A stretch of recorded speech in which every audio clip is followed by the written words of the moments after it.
a look at before we jump into actually looking at specific things with the story itself. The background information that we have here isn't really anything brand new. Writers often, and again, you have this on your own sheet, writers are often drawing their own, or draw from their own experiences for stuff that they are going to write about.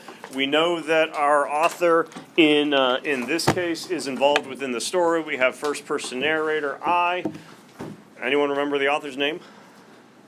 Jim Bob.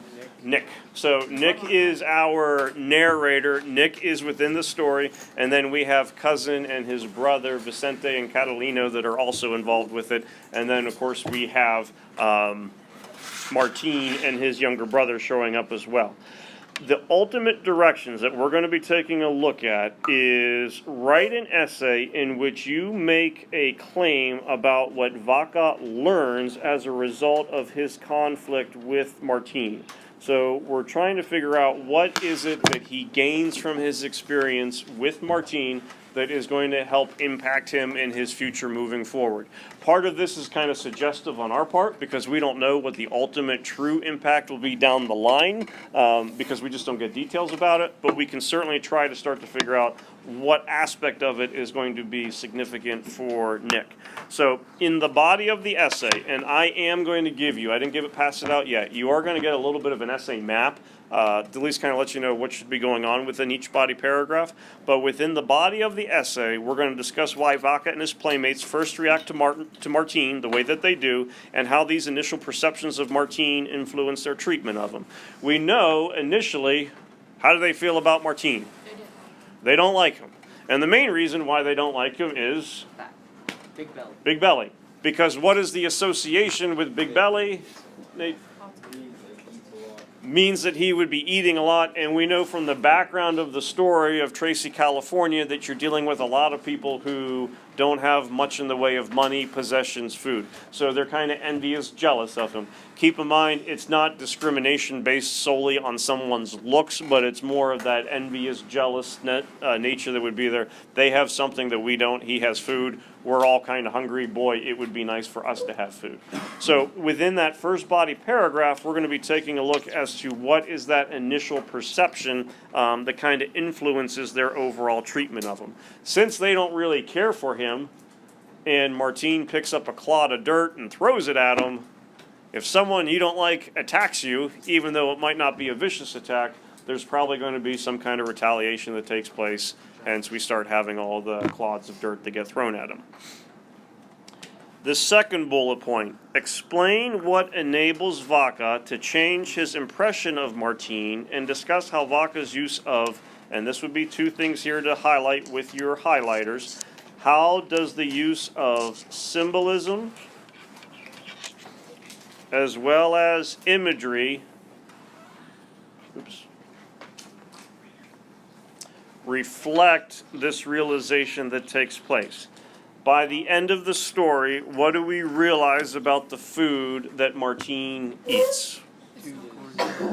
It's corn, tortillas, and water. So it is plain food, it's everyday food, it's meager food, it's something that whether you don't have any money, that a person would be eating. So he is not eating better food than anyone else. He's not eating more food than anyone else. We know that his stomach, or we figure out his stomach ends up being bloated because of how malnourished he is. So what initially ends up being a reason for dislike ends up being a reason for sympathy by the time the end of the story rolls around. What are some other things about Martin's house that might make a person kind of feel bad about it? It's a trailer. And it's a pretty rickety trailer. Like the wood that's getting used doesn't like all line up. So if you were to come in, you'd still see like some cracks of sunlight kind of coming through. Nate, did you remember anything else? It looks like built by hand, built by them. That's not well constructed. They're sitting on like the upside down crates. Okay, it's a lard crate. Lards are fat that gets used for cooking. So there's not real chairs. What is the light source? The fuel that they cook and use to light? It's kerosene. Kerosene has a smell. It's pretty primitive. It's a cheap way. It's not a very efficient fuel or a great light source. If you go camping, you might have a kerosene lamp, although now we have everything that's going to be battery operated. It's dark in the trailer. Dark because they don't have a whole lot of light from the kerosene. What's another way that you usually get light in your house? You got windows. How many windows are in the trailer? He doesn't have any. So basically it's a box that he is living in, where you have upside down boxes which are getting used as your seat. So it's a very primitive existence that he would be having, at this point. So the main thing that we're going to be looking at within the essay is, what is the initial view, what's the initial perception that Vaca has, and then what causes a change in that perception. How do we have to identify the change? We have to look for, where do we have examples of symbolism, and where do we have examples of imagery that help reflect this realization that takes place. So why do we have highlighters? Because what are we going to highlight in the story? We're going to look for important details that are going to have either that imagery, which would help reflect this realization, or the symbolism that might kind of help this realization that ultimately is going to happen.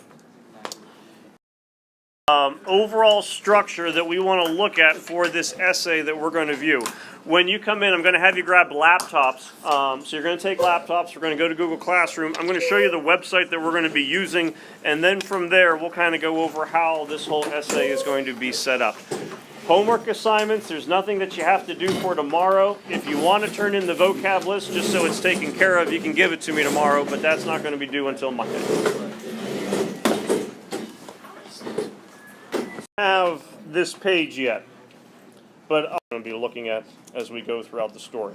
So, with your highlighters in hand, let's take a look at first two body paragraphs. Read the first two body paragraphs to yourself. And then any kind of details, and that doesn't mean that they're details that you're necessarily going to write about, but any kind of details where you see there being pretty strong examples of imagery, so it's going to be appealing to senses, could be sight, sound, taste, touch, feel, or anything that you think might have some symbolic meaning to it, even if you're unsure what that symbolic meaning is at this point in time, you would want to highlight. So details of imagery, details of potential symbolism, first two body paragraphs we're going to take a look I just for. want to warn you that someone has been eating this highlighter. See, they left eat marks, and then some more eat marks. Just like it's your highlighter. That's why you're holding it, not me. Yeah. I mean, I don't care. I'm just Saying it's your highlighter.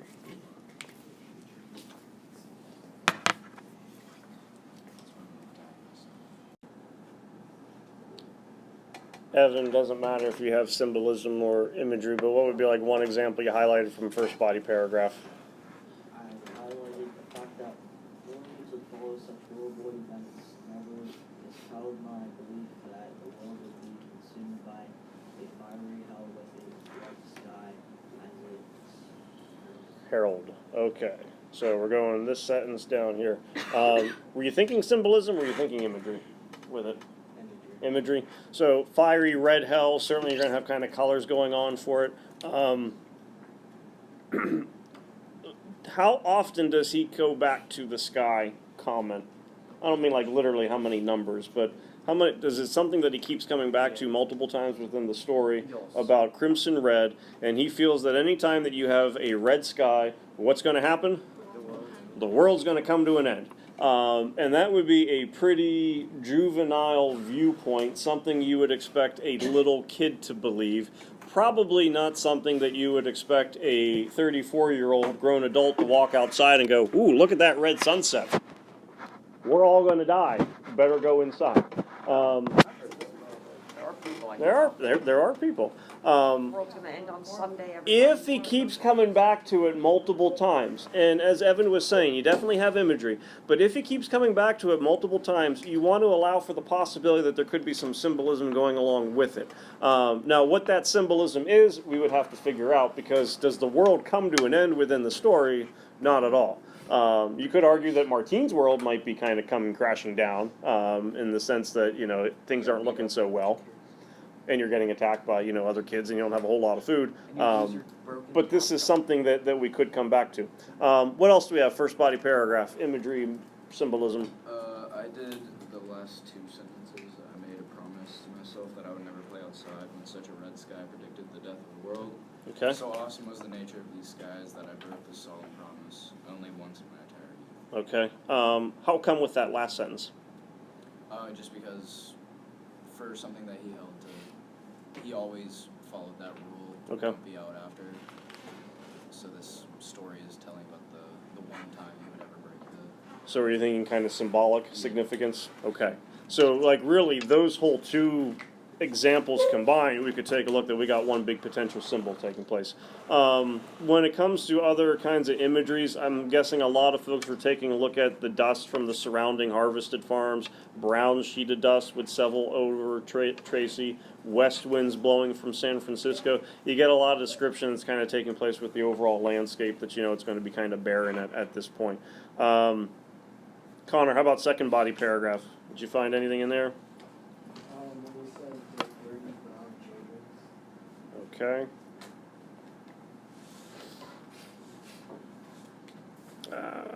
Right down here. And who's he describing?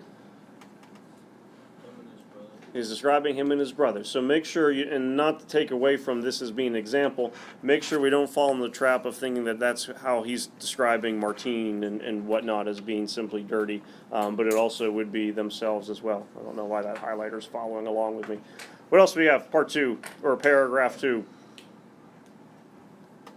Julia? Said, there are no sidewalks, just extended front yards. Okay. Dust away. All right, I'll switch colors here just so we get things to be a little bit different. What part of the paragraph was that one at? It's the last sentence. There we go, no sidewalks. Thank you. And even the lack of adequate construction for the homes kind of letting you know. All right, we get into third body paragraph. Bizarre construction of the houses and the haphazard location of the lots provided many alleys that afford us private areas of play. It was usually in these alleys that we would spend most of our playtime during the summer and late autumn months playing marbles, cars, or whatever combined imaginations happened to produce. You could take a look at maybe the idea of haphazard, bizarre, gives you a little bit of description, but we're not really getting a whole lot of physical description that really kind of starts to take place. Now, down here at the bottom, last body paragraph on the first page, and even really the one before it. One late afternoon, during a lull in our activities, we became aware of an intrusion in our neighborhood. As the sun was shedding its final shafts of light and the west wind was beginning its wicked dance, making the dust race through the alleys, a small, dark woman stumbled into the alley where we were playing, stopped, cupped her leathery hands to her mouth, and shouted into the wind, "Martine," and then shuffled away. That entire paragraph, we could certainly say, has a lot of examples of what? Imagery or symbolism. You have some pretty strong imagery that would be taking place. So I would just simply write the word imagery next to that body paragraph to let us know that certainly imagery is getting used. Would you say there's anything yet at that point that is kind of determining the narrator's initial perception of Martine? You don't see Martine. We don't see him yet, but Martine is going to be associated with his mother at the very least. And what are we starting to understand about his mother? Small, diminutive, and probably fairly poor. Leathery hands lets you know that, have been working for a long time. Things haven't necessarily been all that good. Doesn't mean he doesn't like him yet, but you're certainly kind of starting to get a little bit of an idea about her. And this continues into the next body paragraph. Her hair was drawn tightly around her forehead, braided and set atop her head so that they formed dikes. He concluded that she was from Mexico. Her eyes set in deep sockets, her high cheekbones, dark leathery skin, and pure white teeth further convinced Vicente that she had just arrived from Mexico. Her dress reached her ankles, and her thinning red sweater had several holes and missing buttons. She had a small belly, which she used as a resting place for her folded arms. From this observation, I added that she had a lot of children. I knew this because my mother had the same type of belly. So we got a lot of imagery going on in this next to last body paragraph, and certainly we have a lot of imagery that would be going on in this final paragraph. Important though, and this would be the thing that Brendan was talking about, it's not yet about Martine, it's more about his mother than anything else. They just said that they concluded that she just came off, or just came from Mexico. Mm-hmm. So did that mean that Martin was like living there by himself? Or was he? I think the whole family. Yeah, it's not that the mother just arrived from Mexico to join the kids, but she is the first person of the family to be seen. So she would have just come from Mexico, and then anyone else that you see with her, like Martine and the younger brother, they would be coming from Mexico as well. And so you get the sense that this is it's a village, it's a place, an area where you would have a lot of folks who are coming up from Mexico. This is probably where you first establish yourself, but you probably don't want to be there too long because it's poor, desolate, and as you get your feet on the ground, you're able to go to other places. So it's kind of like a temporary housing thing, not government camps or anything along those lines, but just going to take a look at a spot where hopefully things get a little bit better for you. All right. We don't have to go paragraph by paragraph, but when do we know now that the narrator, Vaca, first has a strong dislike for Martine? Looking on second page, when does this become clear to us? The large one. The underneath the Martine el violin. So, and we know Martine el violin means Martine is a violin. We start to get a description of what he looks like. So if you look right down here, he was awfully small. Much smaller than any of us had ever imagined him to be. And when I saw how thin he was, I thought to myself how very appropriate was the rhyme that we've created. Not only was he small, but he was unbelievably skinny. Yet strangely enough, right in the middle of his thin and frail body was an enormous belly, as huge as the basketball with which we played. It was his enormous belly that caused us to immediately dislike him. For us, a large belly meant that a person ate well, too well. So with your highlighter, you would want to be making sure that from too well all the way up to probably yet strangely enough, and you could go even beyond that, thin, frail body had an enormous belly, as huge as the basketball with which we played.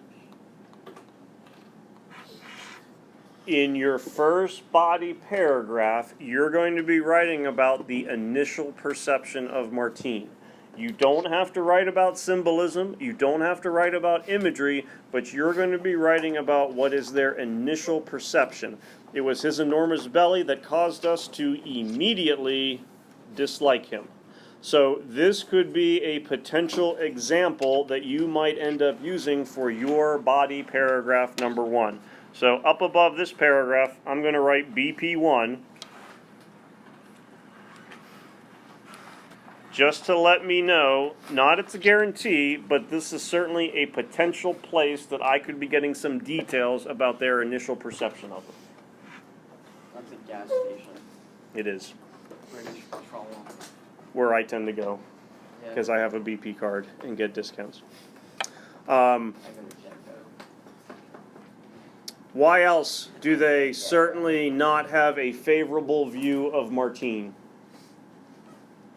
Not only does he have a big belly, but what's the other thing that happens that would make them go, we're not a fan of this kid? He throws the dirt at him. So, even if we had wanted to start a conversation, the strong wind would have prevented it. So I'm in this little paragraph. As it was, we simply stared at each other. We stared in a silent eternity, an eternity that was broken when Martine languidly picked up a clod from the ground and threw it at us. Calmly and simply, no reason, he just threw it. So if there were any chance of these kids having a decent relationship or friendship, it probably goes out the window right here. So if you were looking for a reason for their initial perception of not liking Martine, you probably would have a good example with the clod of dirt being thrown, or you could have a really good example with the belly. Why does he throw the dirt at him? Yeah, why? Like, it's like, just like sitting in the alleyway, I see a bunch of strange kids playing checkers or whatever. It's like, man, I don't speak their language, I'm gonna throw dirt at them. Oh, sorry. It's not a good game to initiate with. Hey, you want to like kick the soccer ball around as opposed to throwing dirt? You can't start something like that and then cry about it. Yeah, someone fine. You brought that up. He started a war with that. It's like, I think that would be a little bit of hyperbole there. Not quite World War III coming forward at this point. Wait, hold on. When does this take place? We don't get an exact date. The author is still alive. I looked it up last year. I want to say the author was in like the 60s now. So you're probably going back like 1960s, 1970s. But I don't feel, I'm not going to go, that's, when you come back, promise on that one. A proxy. All right, good term. On to third page. Where would we say that opinions begin to change? when they found the cap gun. Okay. How come? I don't know. He just kind of like felt this need to return it. All right, so if you take a look at the paragraph, when my brother and cousin had gone inside the house to eat dinner, this is where we have our cap gun example starting to come up. I stopped to examine the area of his last stand, noticed a small gray cast iron cap pistol with a broken trigger. I assumed it must belong to him. I bent and retrieved it from its bed of dust. My first impulse was to keep it, to slip it into my pocket and walk back to the house and display it as a part of the booty of our last battle, but I didn't. I placed the gun in my pocket and walked to the part of the alley where I had seen Martin disappear. Even if you don't use this exact quote, this would be a very important, and I'll use the word shift, to take note of, because this is where you start to get a change in the perception of Martine on behalf of your narrator, Nick. Jack, I'm not trying to put you on the spot. Do you think you would write about the cap gun? Probably. Okay. Are you thinking imagery or are you thinking symbolism? Symbolism. What's a definition of symbolism? Like, Item represents what it is, but then it also represents something else. So is the cap gun a cap gun? yes. It is a cap gun. It has a broken trigger. If we're going to use it as a symbol, and I think Jack's right, you definitely could, we'd have to explain what the cap gun also symbolically means. What would be other things that the cap gun could symbolically mean as well? And Jack can answer, Brendan can answer, or anyone else. I don't know. I just find it symbolic that he just decided to go against his rule. Almost as like he felt bad for him. Okay, so the idea that like initially I was going to do something, I had the impulse to keep it, but then I end up taking it to the place where he lives. It could be symbolic of the change of mind that he is starting to have, or perception. Change of heart, yeah.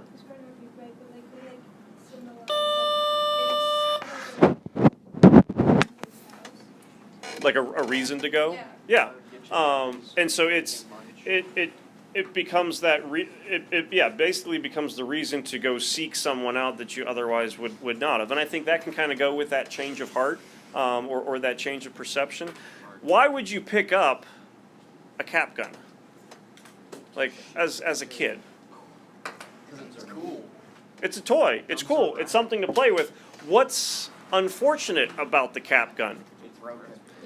It has a broken trigger. So does the cap gun, we're assuming, would the cap gun work? No. Who does the cap gun belong to? Martine.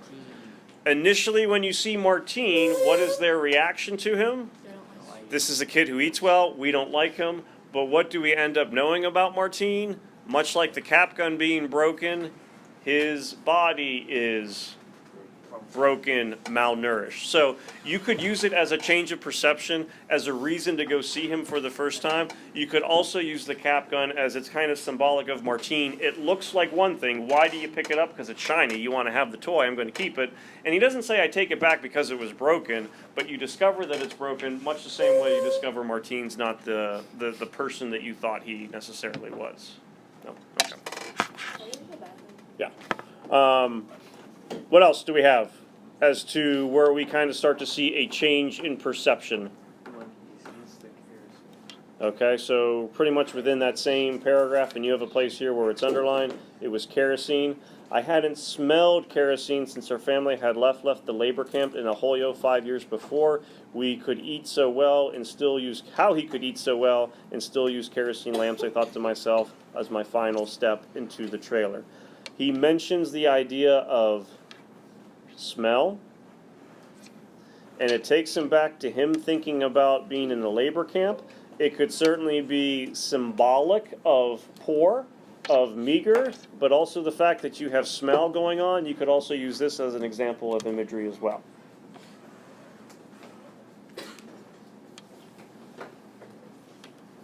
How about description of his house?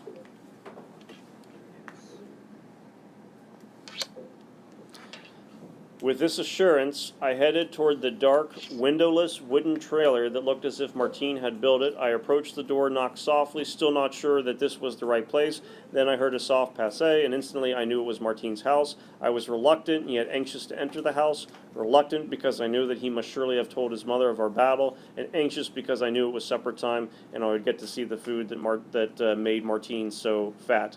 I walked up very carefully, not to fall, and gently pushed the door open so that a thin shaft of light pierced the cold night. A strange odor struck my nose as I took my final step into the small trailer. Certainly there would be a lot of examples of imagery that you could look at. Now when we say, these are all examples of imagery, it doesn't mean that you'd have to use all of them, but you're seeing things that begin to change his perception about the way that he would end up viewing Martine. So you could certainly go with the windowless description of the wooden trailer, thin shaft of light that begins to pierce into the cold night, lets you know that this isn't a really good place. Connor, what was the detail that you mentioned earlier about the home?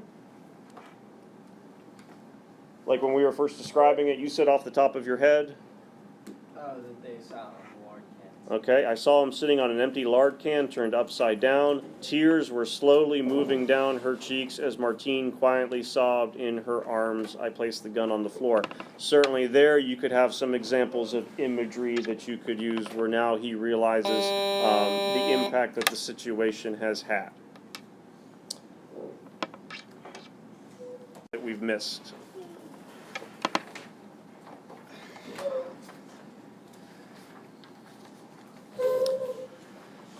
Take the lengthy paragraph where we highlighted a lot of stuff, beginning with the cap gun. When my brother and cousin had gone inside the house to eat dinner, I slowly walked to the place where he had made his last defiant gesture. The darkness of night was beginning, and the last rays of red were disappearing from the sky. What do you think calling attention to? The red sky. You stayed up past Stayed up past bedtime. the red sky. Okay. What does the red sky mean?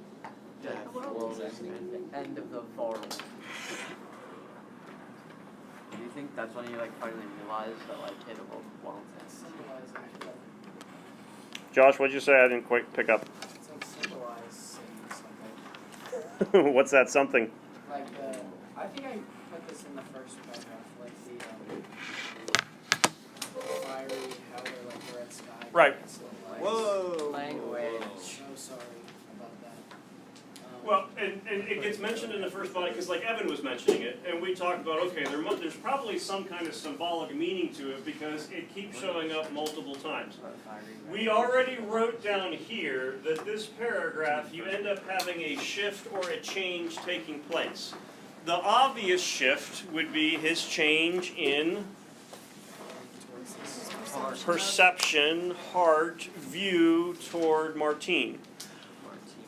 what is another kind of shift that would be happening within him?